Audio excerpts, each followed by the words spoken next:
Hey, look everyone, it's Williams Arcade's greatest hits for the Sega Genesis, also available for Saturn, PlayStation, and even Super Nintendo. Wow. Okay, got that out of the way. So what we have here in Williams Arcade's greatest hits for the Sega Genesis is a compilation cartridge containing 5 classic Williams arcade games: Defender, Defender 2, Joust, Robotron 2084, and Sinistar. Each of the 5 games sporting its own set of options that you could tweak to your heart's content, as well as this high score table so you could keep track of the high scores that you scored in each of the 5 games. Now, I have the Super Nintendo version of this compilation for many years, and I came away from that version rather impressed by how well the games were ported over to that particular platform. Naturally, passing by the flea market some time ago, I spotted this Genesis version and decided to give it a shot to see how well the conversion made it over to Sega's 16-bit Mega Drive machine. And it turned out to be pretty damn good. In some cases, this Sega version does a few things better in some areas than its Super NES counterpart, while doing fairly worse in others, but on a whole, a fine compilation of arcade classics for your Sega 16-bit system. Which is more than what I could say for that other Arcade's Classic cart that I looked at ages ago, which is just bad.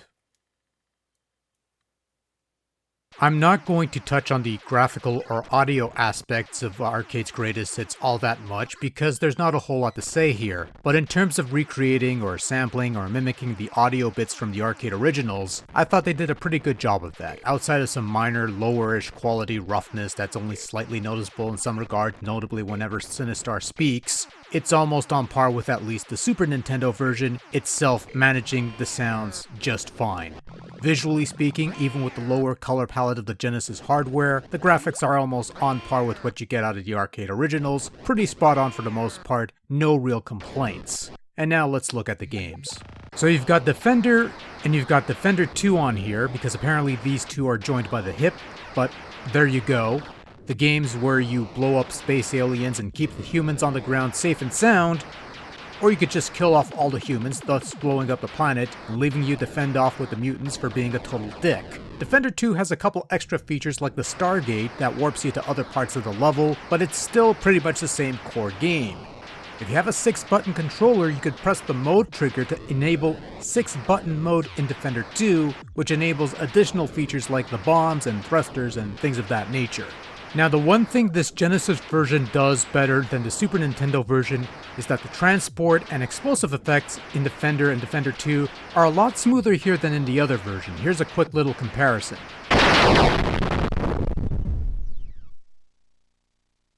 The only thing is that at times when too much is going on, there'll be instances of slowdown, which is surprising because I didn't experience that much on the other version, and that's the one place I would expect slowdown when so much is going on, but oh well.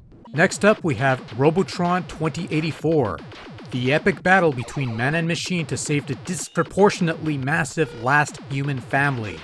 Truly riveting stuff. Why isn't this an HBO series? Robotron normally uses a twin-stick setup, and while the Super Nintendo version could sort of fake it with the standard controller, the Genesis version is not so much.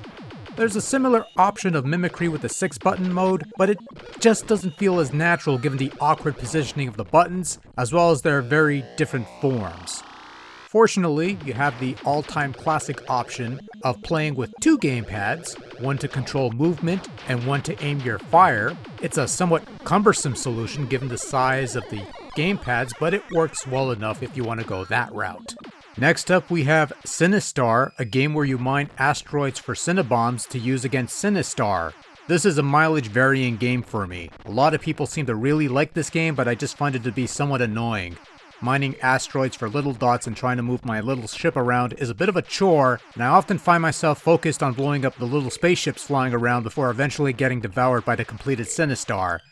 It's not a bad game per se, it's just not my cup of tea Earl Grey hot. And that's why we end this with Joust, the classic game of killing bird riders with your fluffy bird buttocks and collect their eggs while avoiding the unbeatable pterodactyl. Much like in the Super Nintendo version, every button on the Genesis controller flaps your bird. Although Joust doesn't have a 6-button mode to enable 3 more flapping buttons, but that's a minor thing. The one thing that's odd when playing this version of Joust are the somewhat awkward physics of the eggs flying around, which tend to do some strange things, and, yeah, aside from that, this is a fairly faithful port of Joust. Looks the part, sounds the part, plays the part. You could pretty much say that about all the games on this compilation, and you can't ask for much more than that, methinks. And that's Williams Arcade's greatest hits on the Genesis Mega Drive, a solidly decent compilation of classic arcade games that have been faithfully converted to the Mega Drive format. Each of the games look and sound as close to the arcade as you can get with what was available. That's pretty damn close as far as I'm concerned given the end result. All in all, this is a very worthwhile addition to any Mega Drive library if you're into these sorts of classic compilation things.